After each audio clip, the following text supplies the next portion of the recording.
প্রিয় দর্শক বন্ধুরা, এই মুহূর্তের জন্য আপার প্রাইমারি থেকে গুরুত্বপূর্ণ খবর আপডেট ওয়েটিং বন্ধুদের জন্য। বাকি ওয়েটিং প্রার্থীদের যে বরাবরই একটা দাবি যারা রয়েছে, একটু খেয়াল করবেন যে ফিফথ কাউন্সেলিংয়ের দফা শুরুর আগে থেকেই কিন্তু এই বার্তা ছিল। তো এই মর্মে একটি জরুরি খবর আপডেট উঠে আসছে, এই ভিডিওর মধ্যে সবটা তুলে ধরছি। তো ভিডিওটিকে শেষ পর্যন্ত দেখবেন, কোনোভাবে কিন্তু স্কিপ করবেন না, চ্যানেলটিকে এখনই সাবস্ক্রাইব করে সঙ্গে থাকবেন। তো চলুন কথাবার্তা না বাড়িয়ে আমরা মূল টপিকেই ফোকাস করি।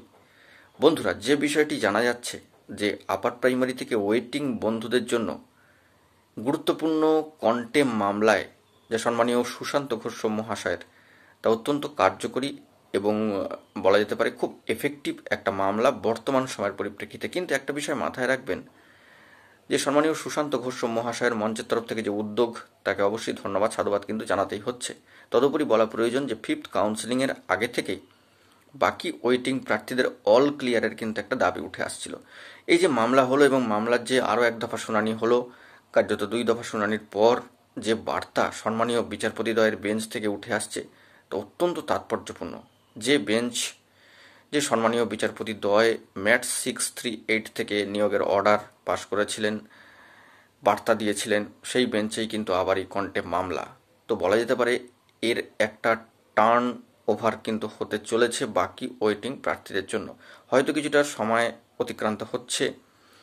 ওয়েস্ট বেঙ্গল স্কুল সার্ভিস কমিশনের কাছে ইতিমধ্যেই মহামান্য কোর্টের ডিভিশন বেঞ্চের 11 নম্বর কোর্টের তরফ থেকে বার্তা পৌঁছেছে। কি পদক্ষেপ গ্রহণ করা হয় সেটাই দেখার। তবে ওয়েটিং বন্ধুদের বরাবরই যে দাবিটা ছিল প্রথম থেকেই, যে অল ক্লিয়ার, বাকি যে প্রার্থী সংখ্যা পড়ে রয়েছে তাদের অল ক্লিয়ারের দাবি পঞ্চম কাউন্সেলিংয়ের আগে থেকেই দাবি উঠছিল, পঞ্চম কাউন্সেলিংয়ের পরেও এই দাবি উঠছে। ইতিমধ্যে ঈদের পরে মঞ্চের তরফ থেকেও বার্তা দেওয়া হয়েছিল, বিভিন্ন আপার প্রাইমারির নিয়োগের পক্ষে থাকা সংগঠনের তরফ থেকেও কিন্তু বার্তা দেওয়া হচ্ছিল যে বাকি অল ওয়েটিং ক্লিয়ারের বিষয় এবার একটা পদক্ষেপ গ্রহণ করা হোক। ওয়েটিং বন্ধুরাও সেটা চান, কারণ নেহাত প্রার্থী সংখ্যা কম নয়, 1400+।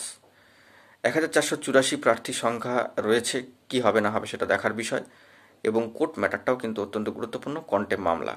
তো আগামীতে ওয়েটিং বন্ধুদের জন্য একটা মোড় ঘোরানোর মতো পরিস্থিতি হয়তো তৈরি হচ্ছে মহামান্য কোর্টের তত্ত্বাবধানে।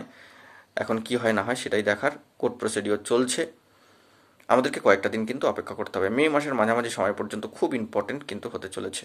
দেখা যাক পরবর্তী ক্ষেত্রে কি খবর আপডেট উঠে আসে ওয়েটিং বন্ধুদের জন্য। এখন এটুকুই, ভালো থাকবেন, চ্যানেলটিকে সাবস্ক্রাইব করে রাখবেন জরুরি আপডেটগুলি পাওয়ার জন্য। ধন্যবাদ।